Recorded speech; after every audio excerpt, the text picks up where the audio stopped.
कि पाकिस्तान तहरीक इंसाफ के कारकुनान की बड़ी तादाद एहतजाज के सिलसिले में स्वाबी इंटरचेंज पर मौजूद है।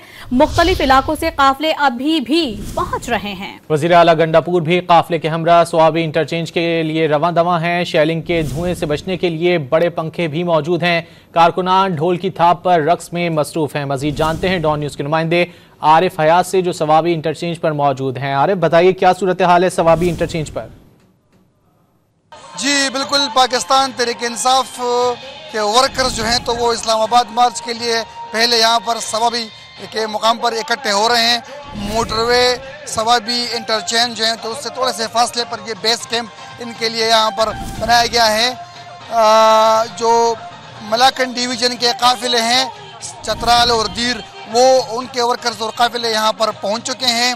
इनफरादी तौर पर भी वर्कर यहाँ पर आ रहे हैं कि गाड़ी में भी यहाँ पर आ रहे हैं। बताया जा रहा है कि पेशावर से जो पार्टी के कायदीन हैं वो स्वाबी के लिए निकल चुके हैं। वज़ीर आला लेमिन गंडापुर भी निकल चुके हैं, दीगर कायदीन भी निकल चुके हैं और कंटेनर यहाँ पर पहुँच चुका है।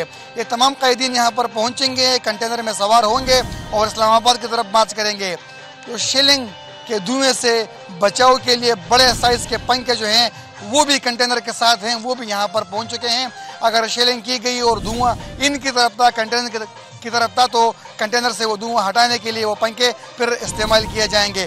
मोटरवे को बाकायदा तौर पर छत से बंद किया हुआ है, लेकिन ये जो स्वाबी से पेशावर तक रूट है ये वो ओपन है और ये देखिए एक एक गाड़ी होकर यहाँ पर आ रही हैं। कारकुनान यहाँ पर जमा हो रहे हैं, कायदीन भी निकले हैं और बताया जा रहा है कि 3 बजे के बाद जो है तो सब लोग यहाँ पर पहुँचेंगे और उसके बाद ही इस्लामाबाद की तरफ ये लोग मार्च करेंगे। जी बहुत शुक्रिया इन तफसीलात के लिए आरिफ हयात।